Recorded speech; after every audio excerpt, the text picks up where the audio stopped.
Good afternoon to all of you. Thank you for coming over for today's seminar. It's a pleasure to welcome and I should not say introduce, but just welcome to this seminar Professor Anil Bera. Those who have been working, possibly you know when you go and test for normality regression, you do Bera test. So he is that, I think Anil is that Bera in that Bera test. Till yesterday evening I used to call that a Bera, then he corrected me. It's pronounced as Harki Bera. So I didn't know. So besides, there are quite a few tests which has got Professor Bera's name. So I do not want to talk about his contribution to the field because it's enormous in terms of, I think there are some papers in applied econometrics or even econometrics which find highest number of citations Professor Bera has received, particularly his work on arch-girth modeling. He has been, quite a big follower of, I think, history of statistics and econometrics also. He has many articles on big personalities which have been published in Journal of Econometrics or other big journals as well. So that includes some articles on Professor C.R. Rao. He has been working with, I think, some articles on Professor J.K. Bose. That's what he told. Besides that, he has a lot of interest on fields like literature and other stuff. He works on areas of Tagore and all these stuff. Besides being a pure theoretical econometrician. So, Anil, it's our pleasure to have you here. I'm looking forward to your talk. So you can take about 15 minutes and then in between questions and others. But before you start, a little bit of memento on Miasma. Oh my goodness, I get the prize too. Okay, this is okay. This is even before your talk. Okay. Oh, there will be something after. Okay, I'll look for that. So can I open it or I should wait until then? Better you open it when you go back. Oh, really? Okay. Something. Okay. Something secret. Okay. Thank you. Okay. This title is borrowed. See, nothing under the sun is new. I keep on borrowing things. When you borrow from many places, it's research. Fundamentals. Those who have studied statistics, we grew up studying, called fundamental of statistics, called Gun Gupta, Das Gupta. So I just borrowed it from there. In US, they never use this title, fundamentals. It's just too fundamental to use fundamental. Okay, so that's the title. I don't know what title I gave, to Pritha. I forgot, but doesn't matter, now. Too late to. Yeah, okay. First I should thank Pritha because the last summer we are just had see, everything in life is chance. No matter how you plan, don't worry about it. What will happen. So I just happened to see her in the ISI guest house and they are talking about people whom I knew, and then before they say something very bad about those people, I introduce myself that I know all these people. So that they will be careful, Anyway, so then we talked and, okay. So that happened last summer, just, summer of 1997. And Obhiman, I know him through email. And when he was in his earlier position, I could not come. And I don't know how to say. See, Obhiman is a Bengali word, you can never translate. English, what it will be? Do you know how in English what your name will be? No, there is no counterpart. Okay, but anyway, look up. So he had Obhiman because I could not go to his place. Okay, so you can now understand, what does it mean. Okay, and two things, I accept, when Pritha was telling me to come here, then suddenly I found out this city of Ahmedabad has been listed in World Heritage, UNESCO, and that happened exactly same time. So that's the one other, I thought, okay, I must go and see this, place, and hoping that one day Calcutta also will be, get this honor, but that's a little far away, I think, Okay, that's the one thing. And then when I visit, I always, have this kind of idea, and my guru is Tagore. So Bengali means, Rabindranath Tagore. And wherever I go, I just go. If Tagore has been there, so I always accept the invitation. Okay, and Ahmedabad I knew that Tagore was here. again by the I forgot, I think who invited him, I forgot, and he was here exactly around 100 years back. Okay? And who are the people with him? Kshitish Mohan Sen, grandfather of Amartya Sen. Now they came here, it's called Gujarat Sahitya Parishad meeting. Okay? So there is economics connection. And also with him was a guy called Santosh Kumar Majumdar, who went to study agriculture at the university where I am, University of Illinois Urbana-Champaign. No, he also came here. So you can see, everything is connected. Okay. Really, right? Oh. Now it has been transformed into a museum. Oh, really? Oh, really? Okay. Very good. Pardon? Oh, really? Dharokanath Tagore? Really? Oh my goodness. So much, yeah, so many connections, And what I'm going to talk about, the connections. That will be my talk, just connections, how we are connected. Now look at this. I can tell you they are all faculty, they are all students. Oh, little, on the average, who is the, I think you know, everybody is student, yeah. See, you are sitting, okay. So, and I'll talk exactly that thing, why you sit there, why, okay, overall, it's like a random thing happened, so he's just one person, okay. Okay, so this is about the connection. Okay, oh yeah, I use Bengali, I said, okay, I'll translate if I can. So when I was, coming here, I was listening to a song called Lata Mangeshkar, Lata Mangeshkar, okay, and earlier days, all the great singers always started with Bengali. Okay. If I had good voice, I would have sung the whole song, but I will not sing. It says something like, "Tomader asore aaj ei to amar prothom gaite asha." So this is my first performance here. Okay. And then she says, "Binimoye chai tomader proshongshar bhalobasha. In return, I need lot of praise from you." So lot of clapping after I finish, But then she corrects herself. She says, তোমাদের এ গান শুনে একটু যদি ভালো লাগে তবে হব ধন্য আমি তোমাদের প্রশংসার চেয়ে so if you like it even my song little bit that will be better than praising me okay so if you like it don't clap just keep quiet so then I know that you liked it okay so where I am here okay yeah so let us go back to the talk okay so this is the fundamental. Okay, so spatial is connected to space, that's clear. And why it is important, I say without space we are nowhere. Who said this? Whose quotation? Why I am asking this because I don't know. But then Hilbert, could be Hilbert space, maybe I should check it out, Okay, there is a story for me. One day I was going to Canada. See, Canada, we don't need visa, so I just landed there. I thought I can just zoom through the, the immigration. And this guy stopped me. He says, okay, where are you going? He said, I'm here to attend a conference. Then he says, what conference? I said, it's economics conference. Then he says, what economics conference? Then I says, econometrics conference. Then he says, what econometrics? And I said, oh my goodness, why you are asking so many questions, but you don't say that to the immigration guy. He said, I said, spatial econometrics. He said, no, never heard about it. I said, you didn't have to hear about everything. This is a little new field.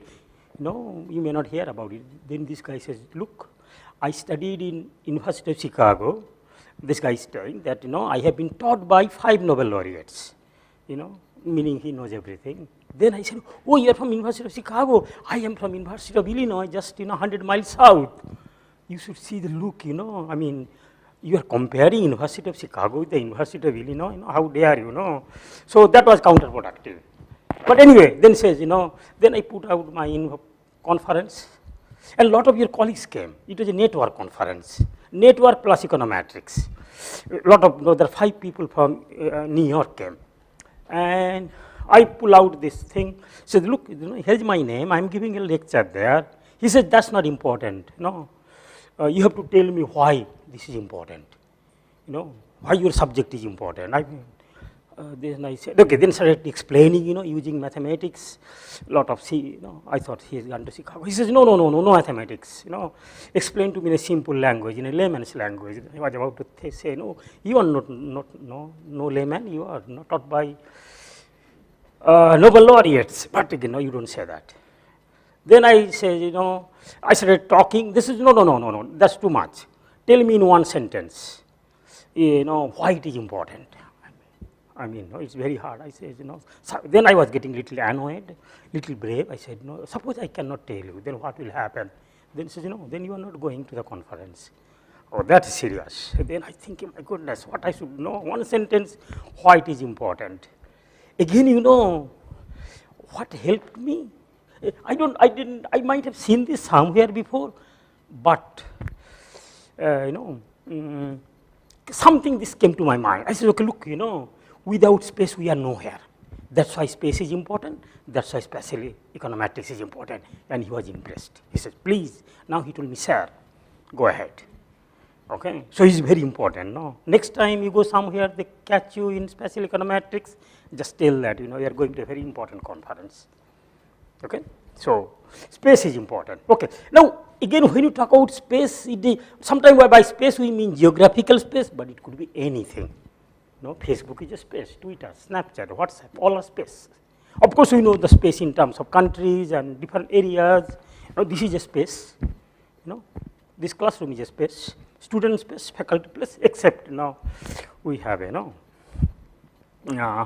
counter example there. Okay. Okay. I will talk a little bit about dependence. It is very similar to what we call it. You have done time series, main thing is dependence. Then sometime I go little bit beyond, I said without dependence there will not be no human progress. Let me see whether I have anything on that. Okay. Oh, am I missing something? I cannot see much. Okay, yeah. Okay, yeah. Okay. So for this talk, just let me go quickly. I will start with, something nothing to do with, this economics or apparently seemingly nothing to do with statistics, but I'll know. So I'll talk about very quickly what I call, helicopter tour, or nowadays we don't see helicopter, we call drone troop, you don't need a person even, okay, just go up and, okay. So I'll give you a quick idea how, what is the kind of what I call not even history, prehistory of spatial econometrics. Okay, and sometime I look. Sorry, oh my goodness, you do not see this one. No. Oh, okay. Oh, this CPM is coming too much. Oh, you don't let me go. Okay. Yeah. Okay. So where I am. Okay. Yeah. So I little bit talk about the prehistory, starting with this, and then go some history which is not recognized, but I'll go through them. Okay. So this will be like a prehistory, as you can see, 1854. Okay. And if I get time, I'll talk about these things, something like crime or what is the connection between spatial statistics and spatial econometrics, and then maybe I would like later talk about this kind of some empirical example using spatial econometrics. So when I talk about econometrics, it is not really no tricks, What I use tricks for more like for tools. Okay. So these are the tools of, And with the tools you can do good things and bad things. Okay. And for a long time I was associated with this one, But that was, long time back, my previous incarnation, Okay. But these tools are good or bad. But see, what is economics? There is a little step from economics to this. I use this to my Chinese student. The capitalist, what happened? Oh, okay, yeah. Can you see from there? Let me see, how do I draw that? Okay. No, that is the thing. Okay. Okay. What you do, just do this. Now approximate this line by this. what do you get? That's their market, supply and demand. Okay, that's the Chinese are doing, you know. They change the symbol to this symbol. Okay, it's not too far, you know. Did you get it? Yeah. Okay. Okay. So you can just change these tools, and you can use the tools for bad things. No, we are not going to do that. We are going to do it properly. Okay. So tools. Okay. I mean that's why Mohanlal used to say, the statistics is the key technology. Means tools. Okay. And these are the tools you have done in your course. Is it not? No, all those estimation tools and testing tools. And once you have tools, you can use it for anything. Now, like once you get hammer and nail, you can make a lot of things, or with the hammer you can hit somebody. That's the bad use of tools. But once you have the tools, you can use good use, for many, many purposes. Okay, so that's what, So in kind of spatial econometrics, once we have these tools, we can use it for many, many areas, real estate, labor economics, health economics, urban economics, Okay, so the tools are important. Okay, so these are kind of almost like universal tools. You can use it, in different places. Okay, so these are the tools. But what do you make, with the tools? Models. But this is GPE box, same as a box and Cox. What I basically say, all models are wrong. I mean, no, sometimes we say this is the true model. No, there is nothing like called true model. Okay, so there is no point in trying to find the true model. Okay, so only thing we are looking for is this called useful model. It could be wrong model, that doesn't matter. As long as it's useful, that's good enough for us. Okay, so that's what we are doing, Okay. Oh my goodness, this is the guy. Who is this guy? Let me see. What can I do? This one. There is a. Sometime I could click the place, to play the. Can I do this? There is a video inside this. We should listen to this guy, I think he is one of the good spatial econometrists, and he understands what is spatial few words about econometrics. sanctions. Yes. О Yeah. последствиях этих санкций должны прежде всего думать те, кто их собирается And вводить. put It the is sound a bit. those who are going to introduce those sanctions who should think about consequences. Всё взаимосвязано, In the все modern world where everything is interrelated and all countries depend on each other, of course you can Но это будет cause взаимно. some damage, but this damage will be mutual, and you have to think about А that. второе. That's Can you play it again so that you know? Но few words about sanctions. о последствиях этих санкций должны прежде всего думать те, кто их собирается вводить. It is those who are going to introduce those sanctions who should think about consequences. Все взаимосвязано. In the modern world where everything is interrelated and all countries depend on each other, of course you can Но это будет взаимно. cause some damage, but this damage will be mutual, and you have to think about А that. второе. That's Okay. And he has the right idea. So let me just look at just transcript. See, when you say spatial econometrics, what you say is a connectedness. Okay, so when US sanction put sanction on Russia after the Ukraine attack, then that's what he gave a 1 hour press conference, and this is a part of that. Okay, so that's what basically he was saying. Look at this, everything is interconnected and everyone is dependent on one another. That means you cannot really punish somebody completely unilaterally. So this connectedness we have to understand, Okay. Okay. Not that I love this guy, but I think what he said is right. Forget about just think about this only one line. Okay. So we'll think about. Okay. Now, okay, something. I have this. What I call, this is a relatively new field. So I was looking for how many papers have been published so far using the data of those countries. It's all empirical. So that's why I call it a spatial distribution of spatial papers. Okay. In fact, one of my Chinese TA, the Chinese can do anything, just tell them, they will do it for you.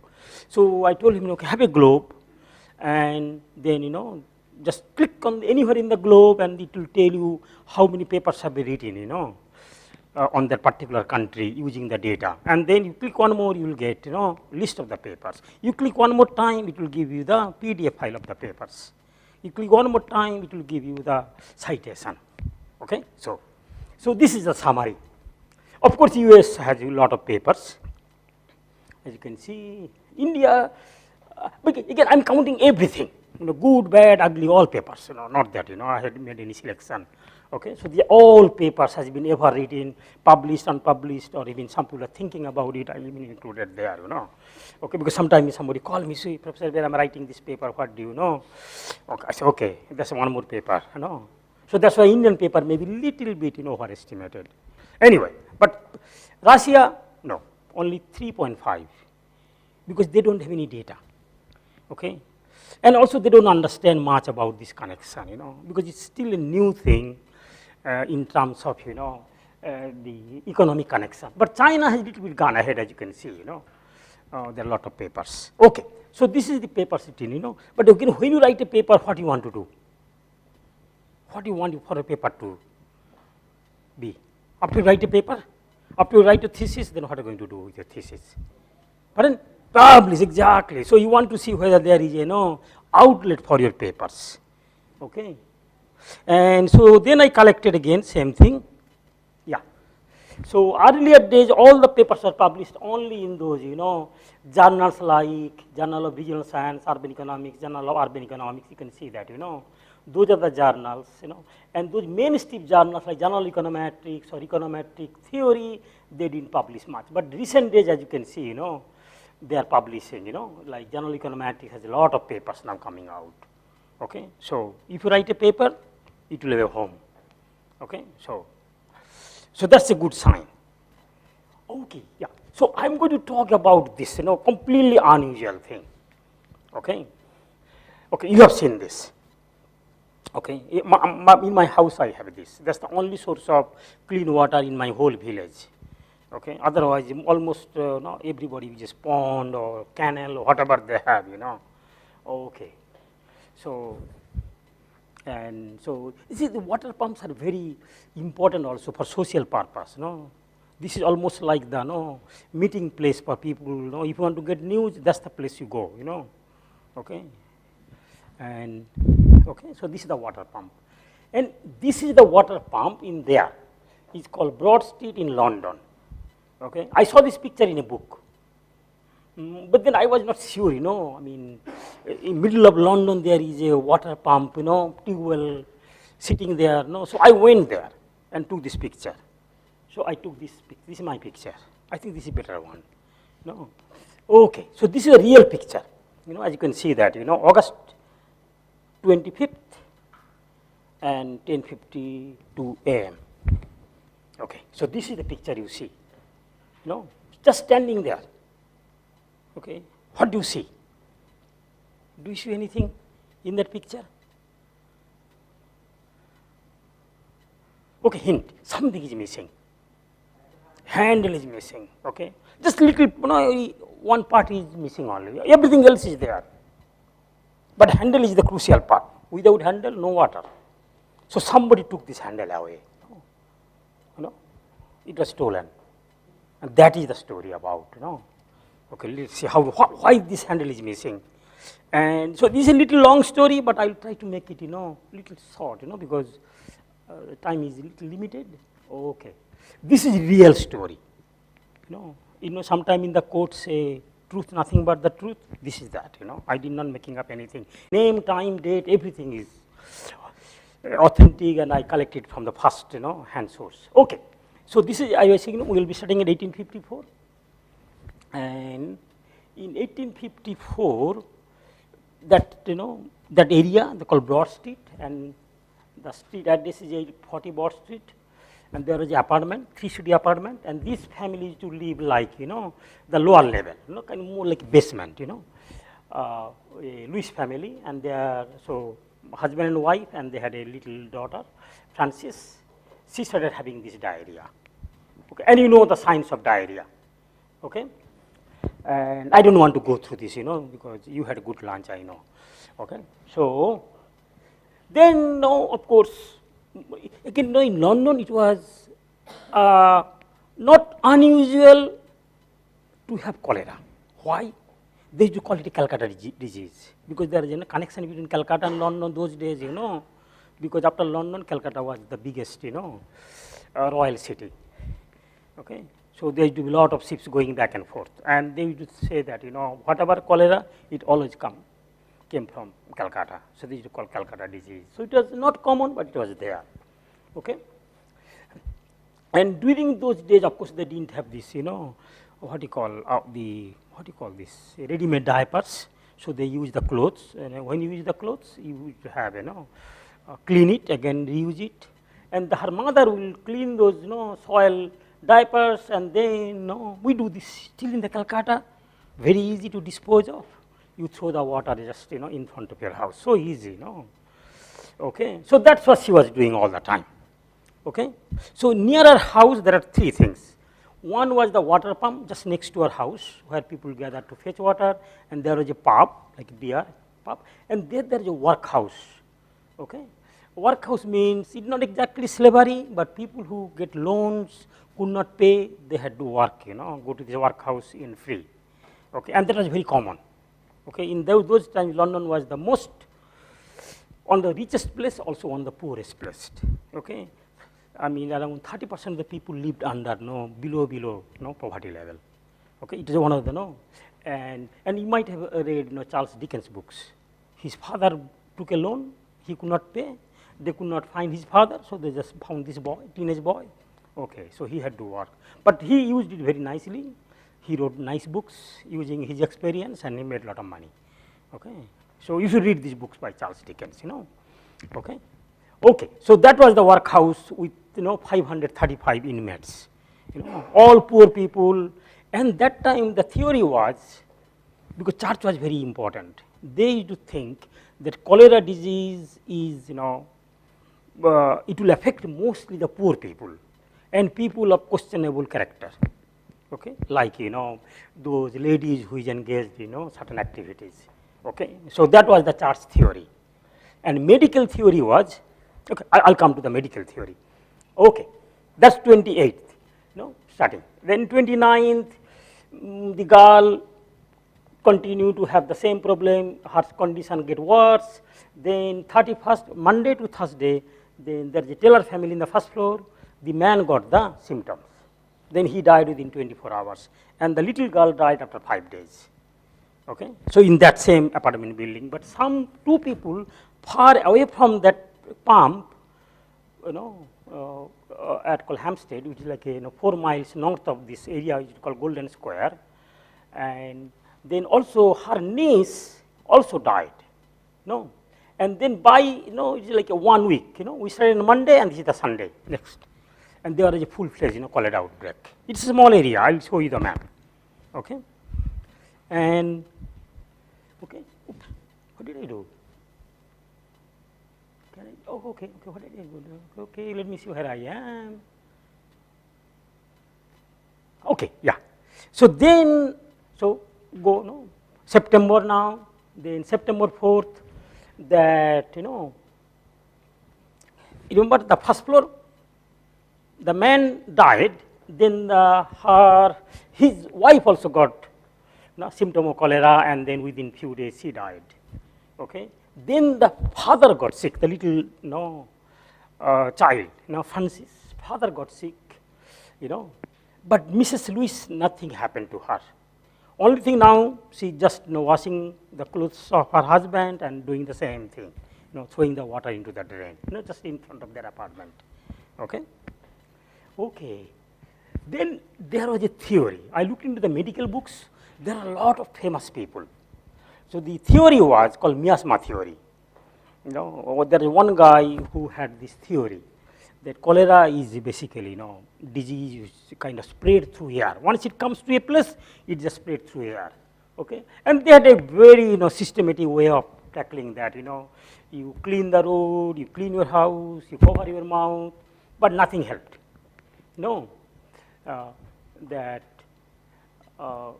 within 2 weeks, 600 people died, in such a small area. Okay, and Mrs. Lewis, nothing happened to her. She survived, although she was close contact with her daughter and then her husband, but nothing happened. Okay. Then somebody comes into the picture, somebody called John Snow. He was not exactly a doctor. He was an anesthesiologist. See, before this anesthesiology was developed in United States. And see, before that time, like early 19th century, if they would do operation, how to do operation? They have to chop a leg, they say, okay, chop it. No, you have to take your tooth out, put a thing, and then take it out. Okay, that was not very good. So that's why they developed this, anesthesiology, chloroform. And he started doing this thing, in England, and one of the first person to benefit is Queen Victoria. Okay. And Queen Victoria had already 4 kids. These are the last 2 kids, Queen, you imagine. So, and Queen, that was very successful, and Queen didn't know that, she had child after, so she wrote it down and everybody was happy with this John Snow, this, he's a great man. So he had this royal connection, okay. And then, so this is Dr. Snow. And again, you can see he died very early. Not that he lived very dangerously, like me, what happened, he was a very serious researcher. Earlier days, around even that time, they didn't have any doses for this, anesthetic. Sometimes they'll put little too much, so the operation will be very successful, but the patient who is not coming back, straight go to heaven. Yeah. But there is sometime, with not enough, in the middle of the operation, the patient will jump. So what he did, he knew that which operation takes how much time, then he experimented on himself. And he wrote a manual. And that manual is still people are using. Okay, so if your doctor friend, ask them if they know the John Snow manual or not. Okay. He minutely wrote down every, kind of operation, how much it, I mean, a lot of things changed, but that is the fundamental, Okay. Okay, that's Dr. Snow. So that's what he got a lot of other problem, because he never married, he was a complete teetotaler, he was a vegetarian, so, but he died because of, that. Okay. And this is the doctor, let me see, yeah, this is Dr. Snow. Okay. So one day when my daughter saw this picture, she said, my goodness, Baba, you look so nice in this dress, Okay. I took that as a big compliment. Okay. And so anyway, so this is Dr. Snow. Okay. And see what happened, I looked into the newspaper. Every day in the newspaper for those weeks, they will publish who died, their address, how old they are, and whether they are going to the church or not, because that's very important information. And the wind is blowing which direction, because it was a Miasma Theory, they want to check it out. The temperature, all kinds of things is published every day. Okay. So Dr. Snow has the information directly, he didn't have to go anywhere for the newspaper, and then he used to go to the what you call city meeting, city council meeting, and he will know what they are doing, in terms of cleaning the streets and people coming and visiting from the London mayor's office. So he had the same information, and what he did, so this is the place, this is the place, okay, and this is the Broad Street, as you can see, this is the Broad Street, and this means pump. So this is the 40 Broad Street pump. I can see that, this is a pump, and there are lots of pumps, you can see kind of here, where, here, and this is the Piccadilly Circus, just for a reference. Okay, so it's just little north of Piccadilly Circus, just 5 minutes walk from here to here. And also this area was very questionable area. Poor people, lot of things happened.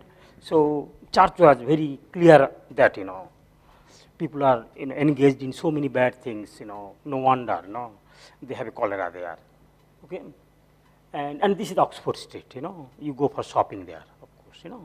Okay, and so he has all the information. But everybody is looking at everything isolatedly, who is dying, when dying. But what is along with that, what he put, when you put things in a map, you get the location. So he just added. Everybody had that, but once you put it, you can see it just in one page. Sometimes it is called ghost map, because each dot is one person. Okay, that's all he did. Not only, I'll come to that, what else he did. Okay, so you look at that map. Okay, just one page map. It's a very famous map. You just, Google, you will find, thousands of sites talking about this map. So what do you see in this map? Anything you see in this map? So somebody give you this map, okay, then ask you, do you see anything in the map?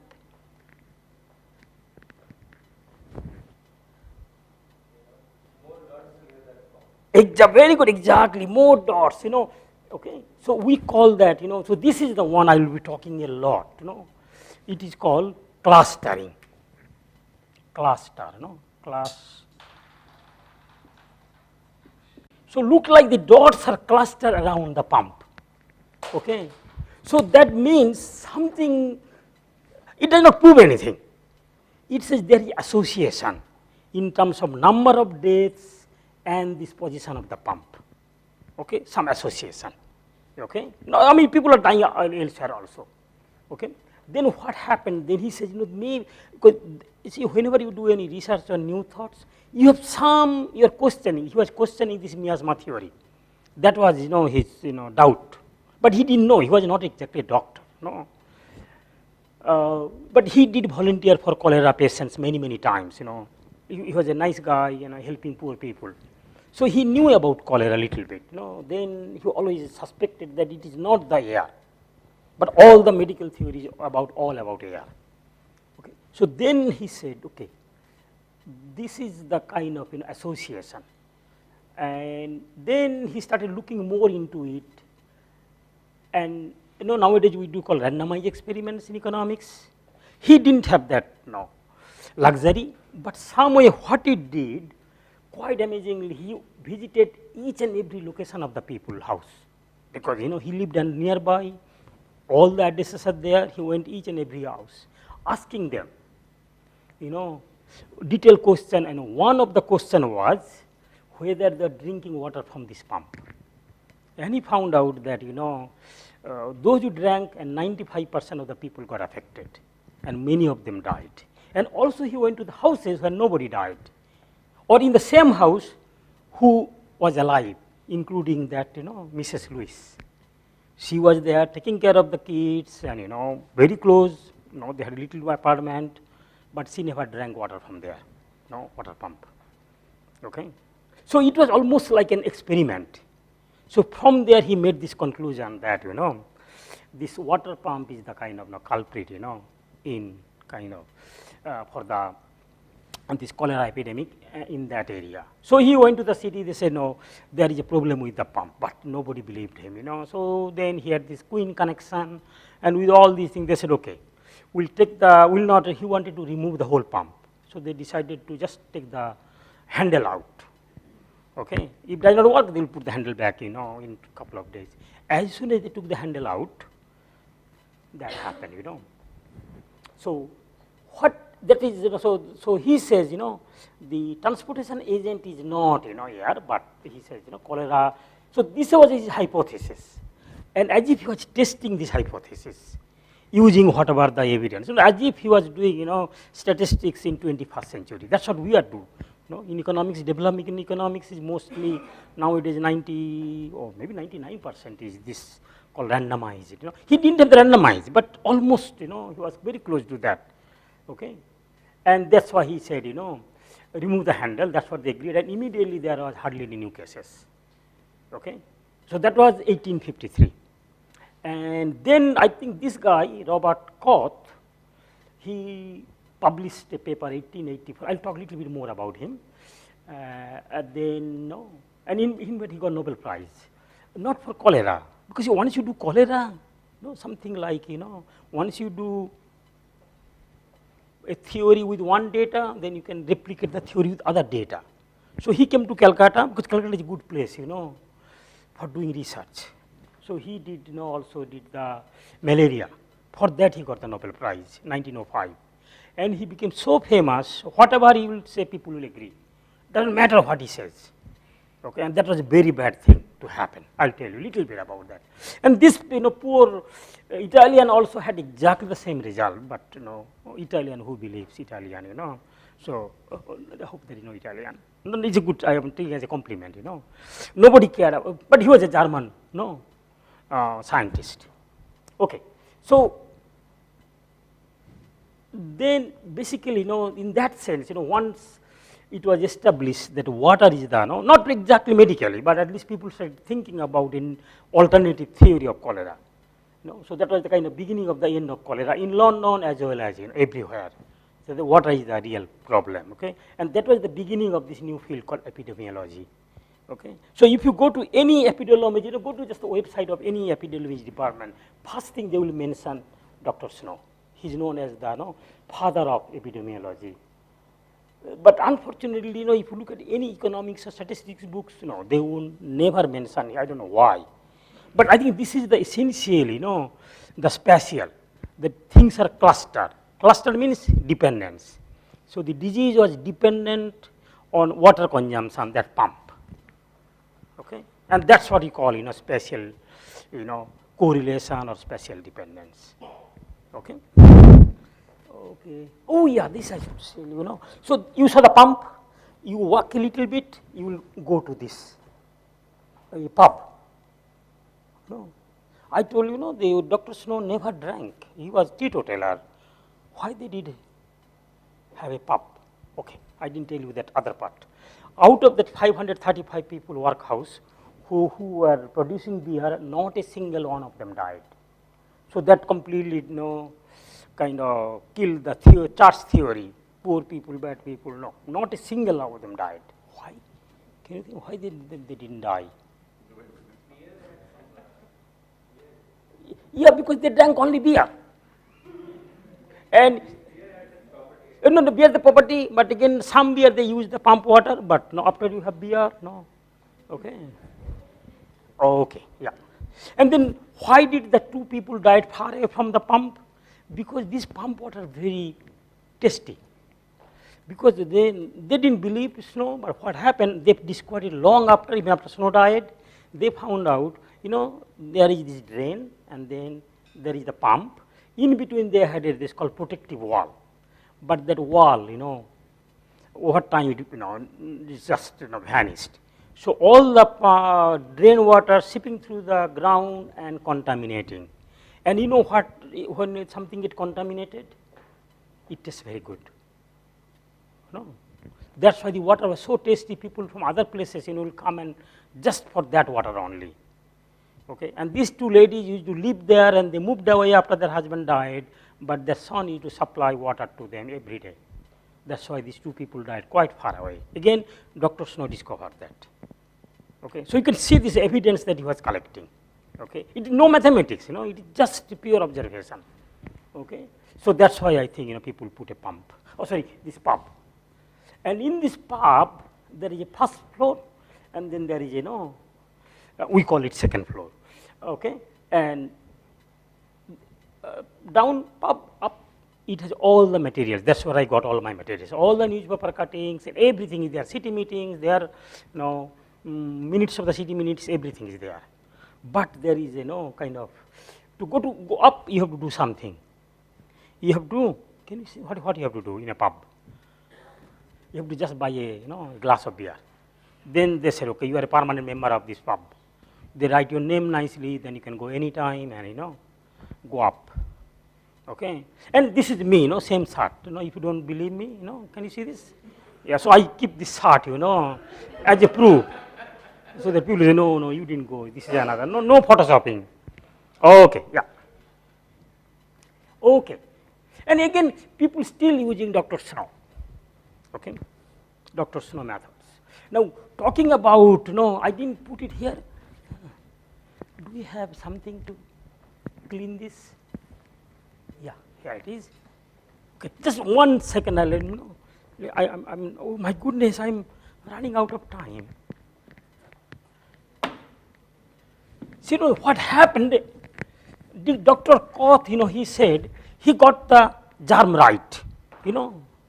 Sometimes we call, you know, his whole contribution to the medicine, two things, 1 comma and 1 full stop.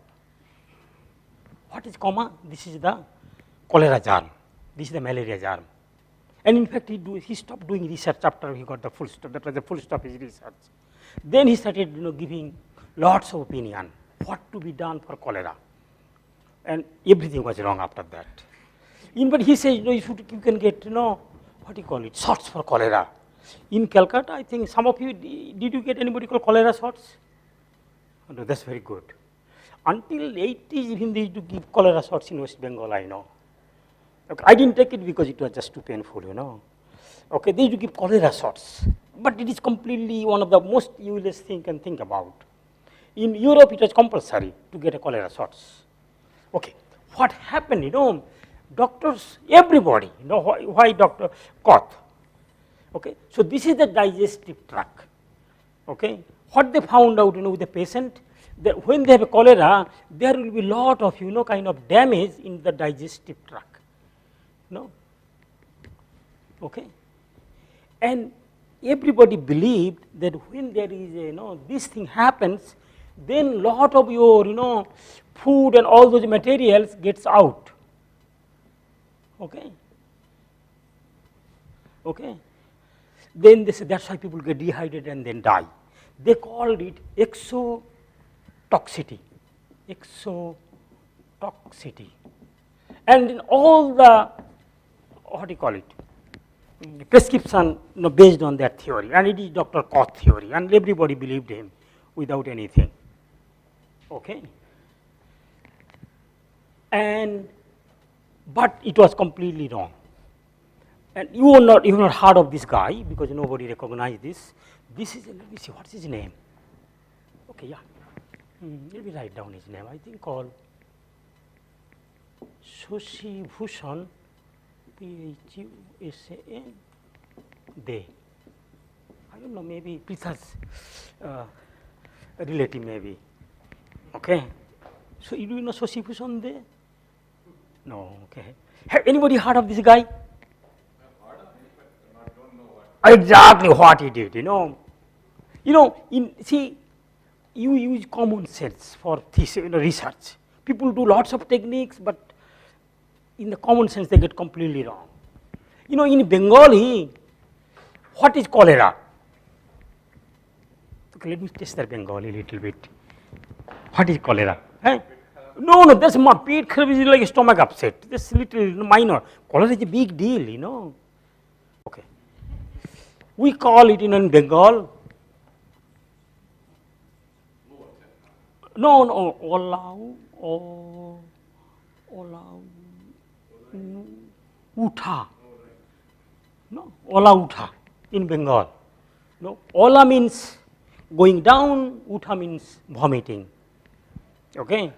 Yeah, this is in Hindi. What do you call cholera?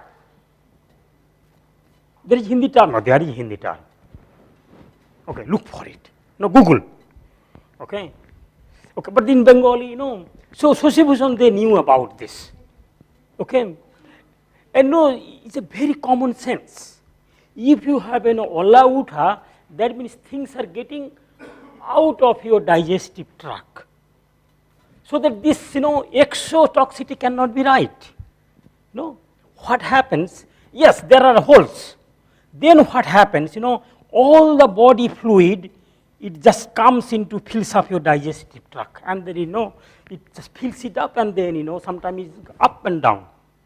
That was his, and he experimented with this, and then so even he has the germ theory. That didn't help, but this is the what it helped, and that's what he did. So she was on there, and everybody ridiculed him, In fact, he stopped his doing research because nobody believed him. Everybody believed this guy, Robert Koch. Okay, and only after 80s and 90s, he did his research in 1959. He published this research in one of the most famous journal, 1959, called Nature. Nature is one of the top science journals. But still, Dr. Koch said something, 50 years back, and okay.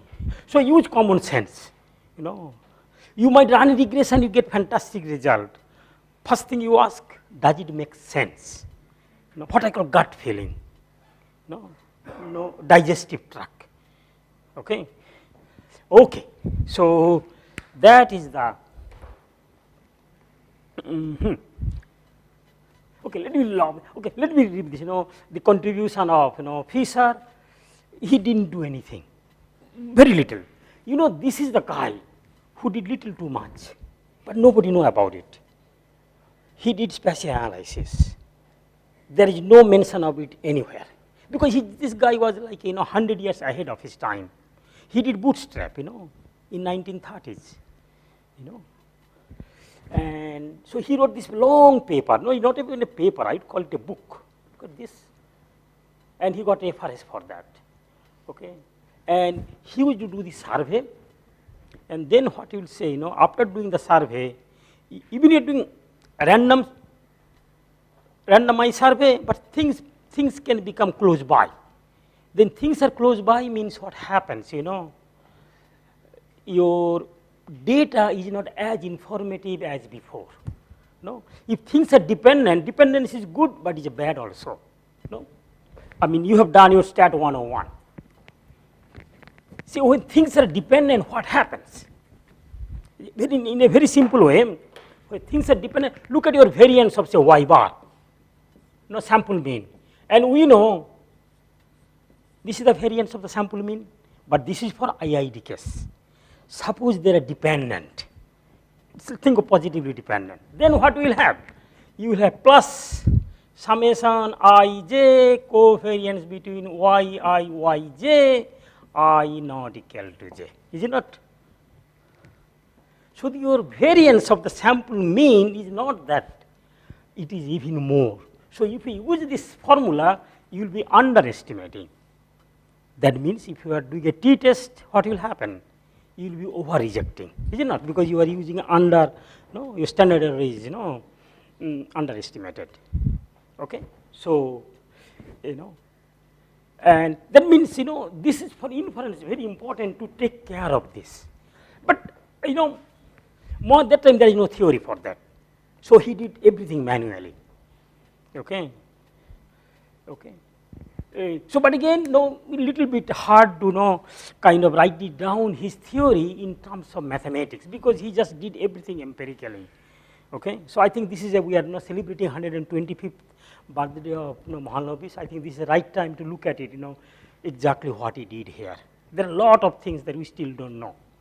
Okay, I mean he was just too much ahead of time because he was not conventionally.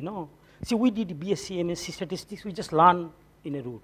But he didn't learn anything, he was illiterate. So he had to think everything by himself.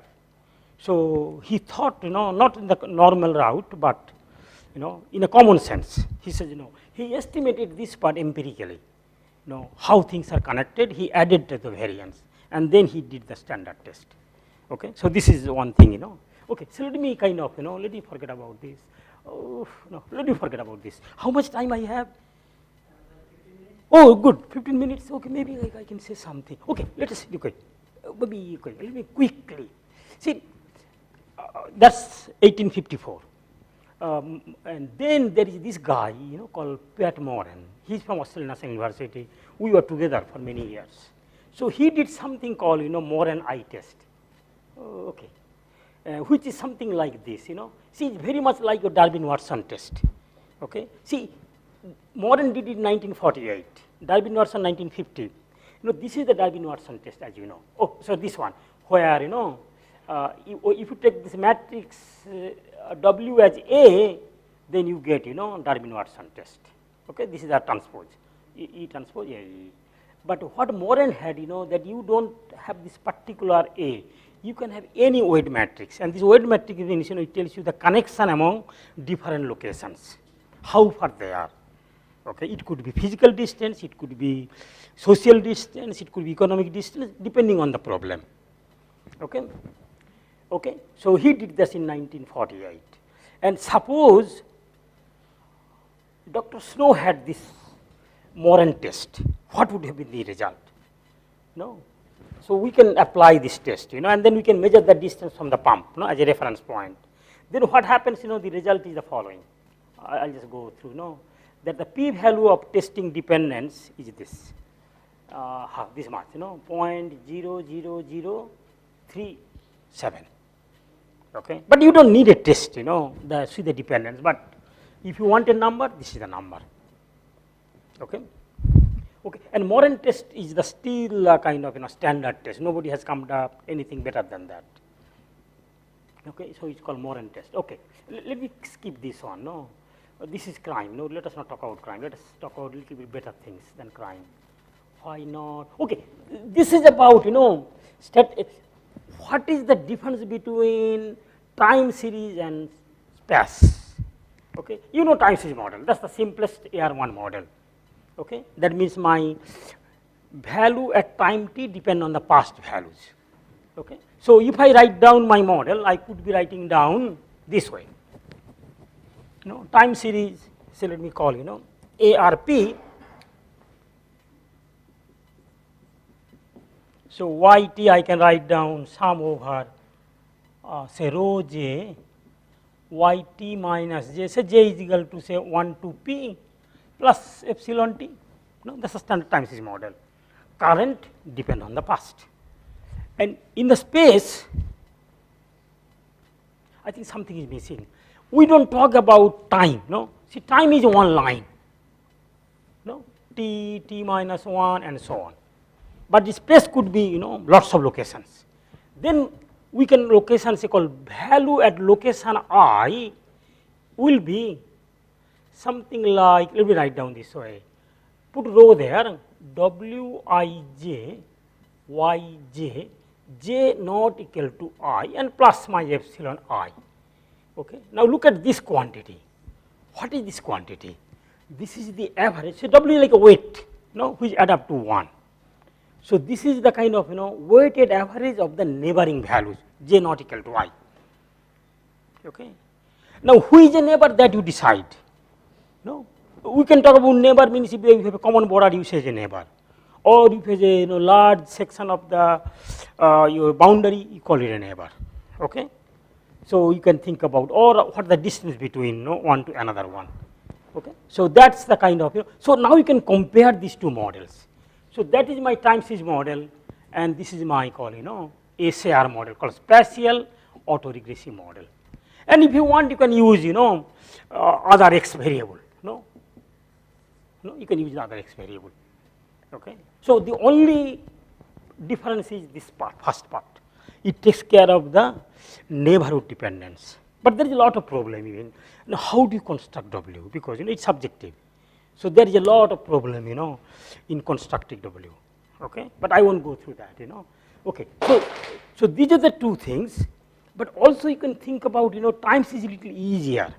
What happens in the time series? It does not matter how you write the model. I can write the model in terms of standard, kind of simultaneous way, or I can write down in terms of moments, or I can write down in terms of correlogram. You can go from one to another without any problem. It's a identical or called equivalent representation. But space is not that way. Because in space we don't have this direction. Time before, then you have after.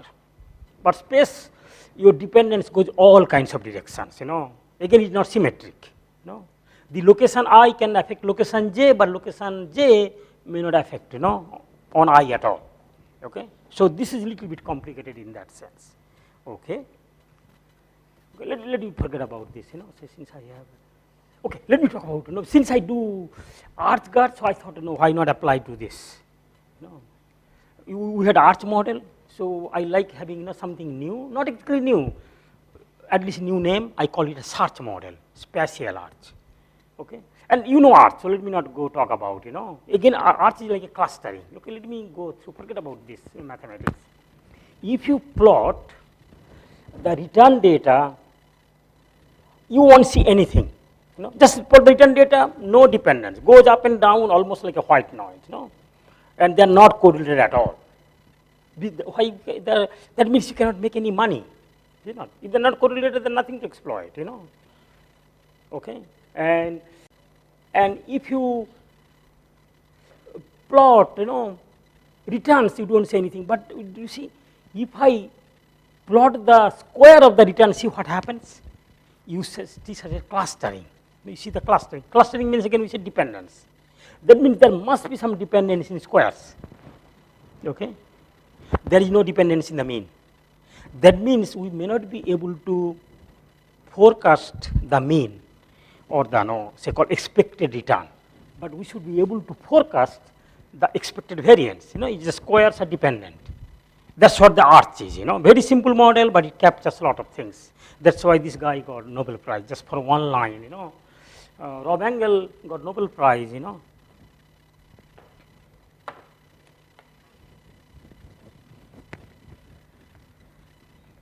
For this model, say conditional variance.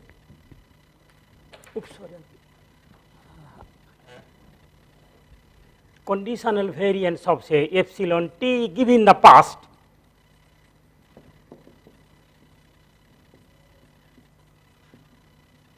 that's it, nothing else. Tagore had to write a 100-page book to get Nobel Prize, and he got Nobel Prize just for this. Just imagine, Okay, but it captures a lot of things. Such a simple model, this alpha 1. Okay, so that means so this is my past. So that I can kind of forecast t plus 1 once I have the data up to t. That means I can talk about the confidence interval, all kinds of things. At least I can talk about the risk, not the return. Okay, so let me see. Okay, so we looked into the data, real data of real estate, housing prices of Boston area. Okay, and there were I think 600 locations. In United States we have this called census tract. So there are 600 census tracts there. Okay, and now look at the data. You cannot see anything. Very hard to see. What's going on. But people have done this kind of analysis. This is very popular. Because this is the biggest thing in American life, owning a house. So they wanted to know everything. So there are hundreds of papers just explaining the house prices based on lots of things, characteristics of the house, pollution, all kinds of things, crime rate. And if you do this for this data, you get this result. The standard OLS result. Okay, and they're kind of pretty, sensible result. Room, number of rooms, age, and then distance from the downtown, and then you can see then you can see the crime negative, and Charles River, close Charles River positive. Then this is the pollution, you get negative. Okay, and then you have this result log likelihood values and all those things. Okay, but this does not take care of this that part.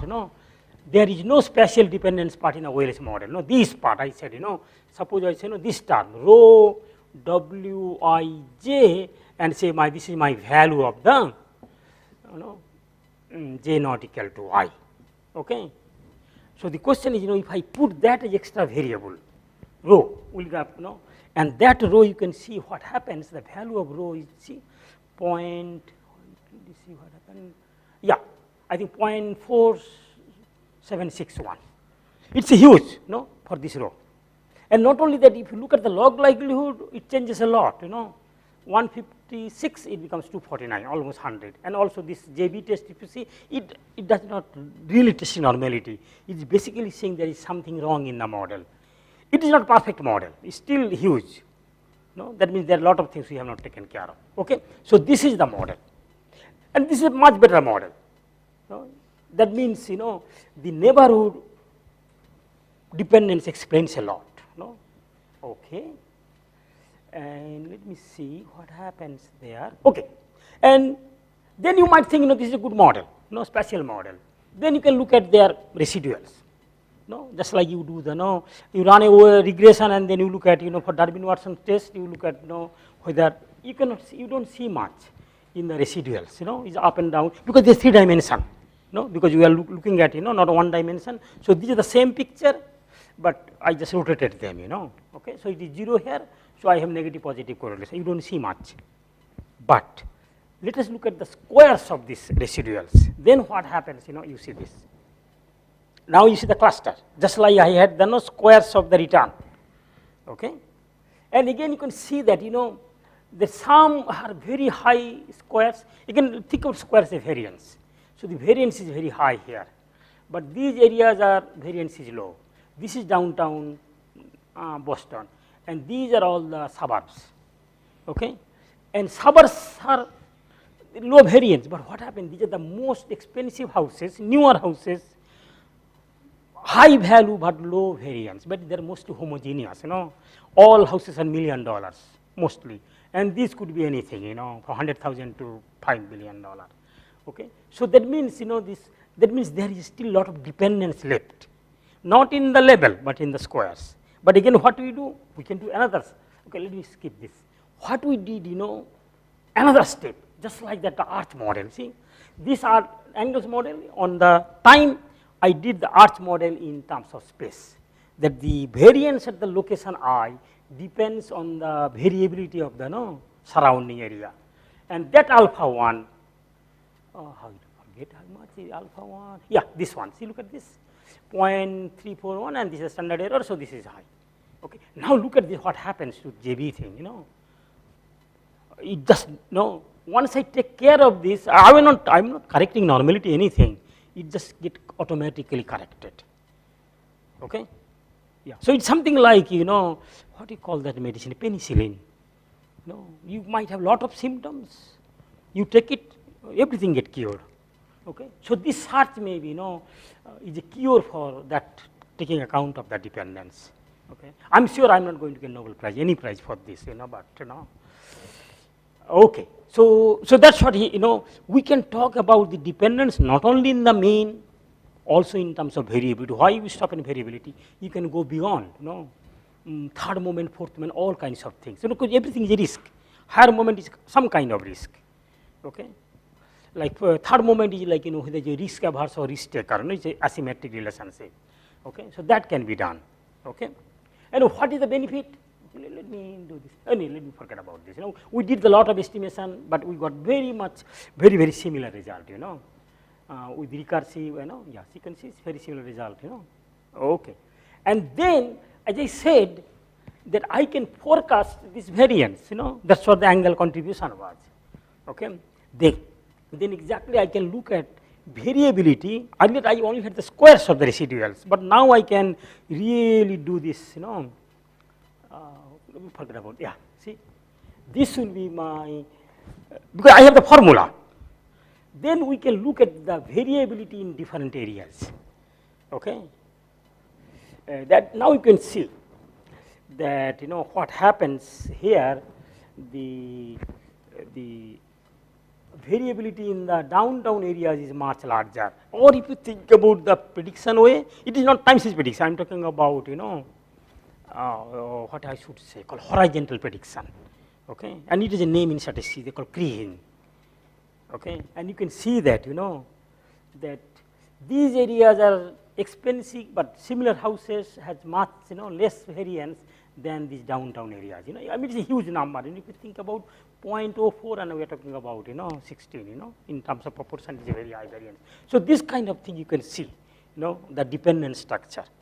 Okay, and this is used. This kind of forecasting part is used very much in geostatistics, and that's why it developed. In kind of gold mining, that if you find a gold here, what is the possibility of finding a gold nearby?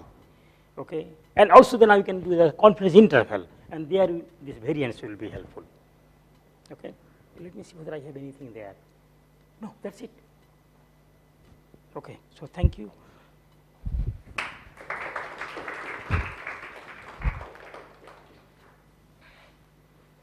Any questions?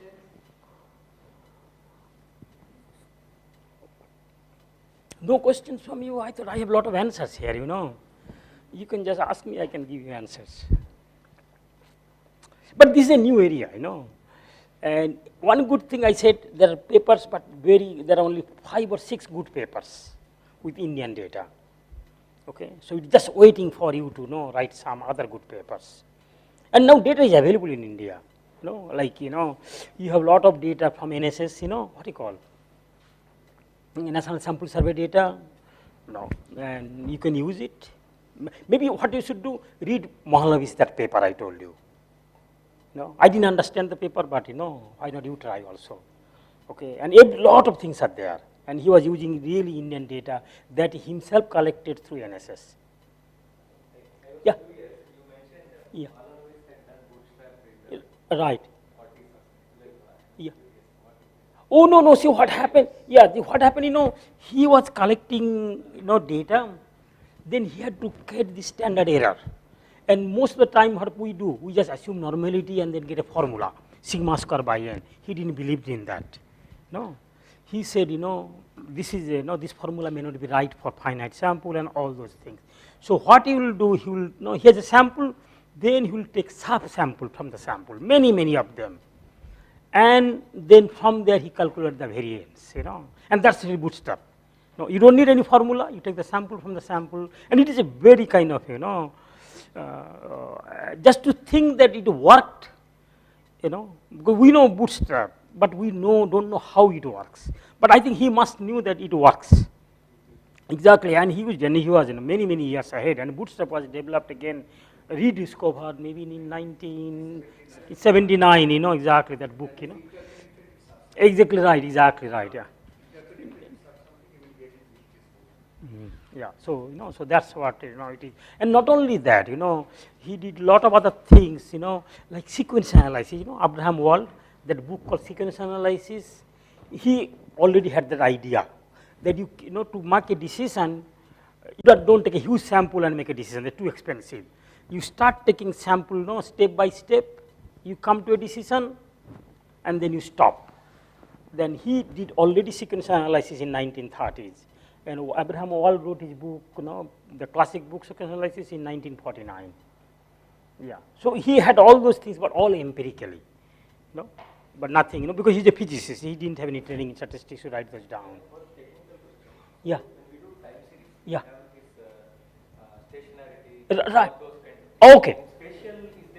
Yep. Okay. Yeah. Let me tell you this. Yeah. Very good question.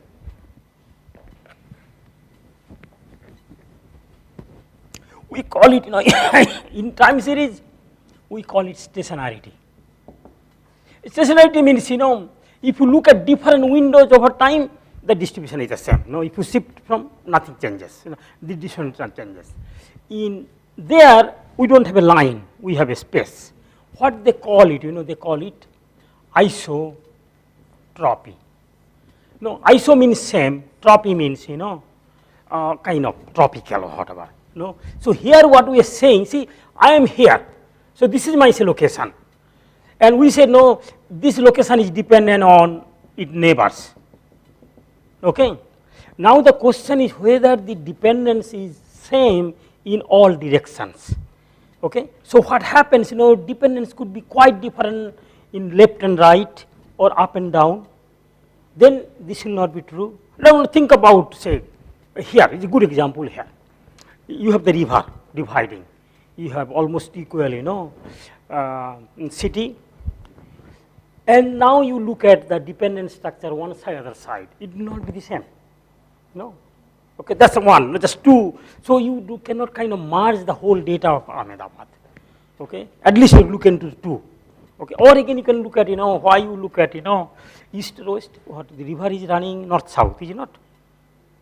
The river, Sabarmati river. North south, exactly, yeah. But again, it could be the north side of the city and south side of the city. Again, it could be different. Okay, so your things. So we are the kind of looking at the only distance. When you do spatial econometrics, you look at only the distance. But it is not only the distance. Two things are important. The distance, of course, is important. How far you are from, and also called directions. So the stationarity means if I change the direction, my dependence remains same. And we don't have that, we just assume. So whenever we write this model like this, standard regression model with spatial dependence, we write down this. See, we have only one row. That's why we are assuming isotropy. Okay. So there is a lot of work to be done, how do you, so opposite of, here we call non-stationarity, they have a nice name for, if it is not isotropic, it is called, I don't know why they call it, it's called anisotropic. Okay. So how to take care of this anisotropic? Okay, I mean, statisticians have some idea, but in econometrics, we not even started talking about it. Okay, yeah, because it's very complex. And again, yeah. Oh, exactly, yeah, that's exactly right, exactly, yeah, I can have a lot more rows and make it, but that will make things complicated. But again, no, here I am talking about only, so time series dimension is 1. For this kind of data, I am talking about dimension of 2. Think of pollution data, dimension is 3. No, I mean, no, suppose the pollution data are, collected sometime, up there in the air. Now think about dependent structure there, it's very complex. You are 3 dimension, and so there you have dependence. All the pollution data are, there's a lot of dependence. Okay, yeah. So whatever is done in time series can be done in space, but more complicated. Okay, so that's a good thing. So you have a unlimited, research problems. You can spend your whole time just replicate whatever is. I just tell my students, you are not finding problems, just read time series, then ask the question, can I do this for space? No. So all this work on kriging and everything, Right, yeah. it's all based on this sort of No, statisticians are very good at that, They don't do this modeling, They use little bit different techniques, and they use it, like in statistics, what they have, they call variogram. In economics we call correlogram, but statistician, they look at variogram, and it does not depend on any particular model. That's the way they take care of, So it is like a little bit non-parametric, but that helps them, doing the data analysis without much assumption of, Plus econometrics, we like to have a number, That's why we have just row. But there they talk about more, what we call exploratory data analysis. It's a good side or bad side, It does not tell you much, but at least you can get some idea. Yeah. So that's why, they call it, the whole subject, they don't call it spatial. So the name, they call it geostatistics. That's what is developed in 1950s in South Africa for gold mining. Again, same problem. You find gold here, what is the probability of finding gold, in the nearby location? And they made a lot of money out of this. Okay. We don't have gold, but we have other things, One of these tools are creating this factorial graphical methods. Okay, yeah. So I think I have heard you also sometime when you try to explain this. Oh my God, you are asking difficult question. Yeah, that's, that is factorial graphical analysis. This is his last, major work. And it, again, he's, I would say, so far ahead. He was talking about, comparing, see, he was doing this NSS thing, then he was doing this planning, but the planning result in the, he did the 5-year plan 1955. By 1959, people are complaining and they say, this plan is useless. We didn't get anything out of it. So he wanted to compare how much we have gained, It is a very short period, but he wanted to demonstrate this. And he is a brilliant guy. He says, how do I compare? There are so many things going on. He says, the simple things to compare the proportion of expenditure in food item. He says, if you have improved, the proportion of expenditure in food items should decrease. But now it is comparing the same thing but over different time period. How do you compare? The prices has completely changed. So he devised this completely non-parametric method, no model, nothing. By graphically, he will draw 2 graphs, one for the previous period based on the NSS data. Here's the data, and you know that all the data are authentic data. And based on that, he compared. How do you compare things when things are changing? I mean, again, that's a very amazing idea he had. He said, no, suppose we had, X variable. My X variable is changing, say called price, So they're not comparable, from one period to another period. He says, forget about X. Let us plot things in terms of rank of x or the quantile of x. That means, so now it is not the x variable, but it will be just kind of lower to highest. So no matter how we are changing, the time is changing, but they are fixed 0 to 1. Then he draw two graphs, but again he drew the two graphs. That time, see earlier days 200 years back when they do the data analysis, why did they do the histogram? Is it not? Okay. And we have not gone too far from the histogram. The modern statistics is nothing but a histogram, a smooth version, is it not? Okay. And we didn't have non-parametric regression that time, smooth regression. So what he did, he will have different kind of called decile, 10, 1500 divide. Then he will look at the graph, whatever the graph is, and then he will do the other graph of the other year. It might be, so it might be something like this. Then he will compare this graph with this graph. Okay, so that's why he call it, factile coming from here. He should have called quantile, but the term quantile. So this is for factile, and this is the graphs. You can, why one graph? You can have as many graphs as possible. But he want to compare 1953 to, I forgot the year, 1957, 2 years after his second 5-year plan. But nobody understood that time, because it's not a regression. No, it is not a regression. It's if you think about it, like a comparison of two non-parametric regression. Nobody understood it.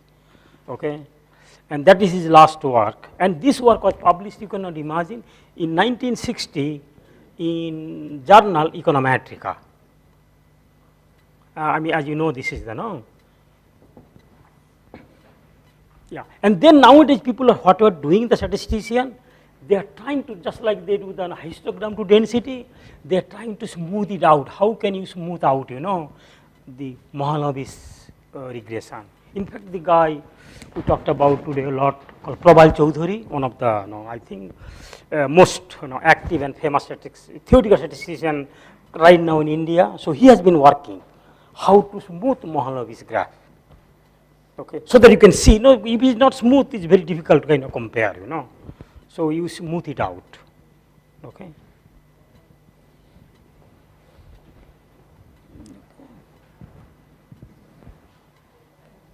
Okay. Thank you very much. Okay. Yeah. Okay. Yeah. Okay. Right. Exactly. Right. Common sense. Okay. Thank you. Yeah. Okay. Thank you.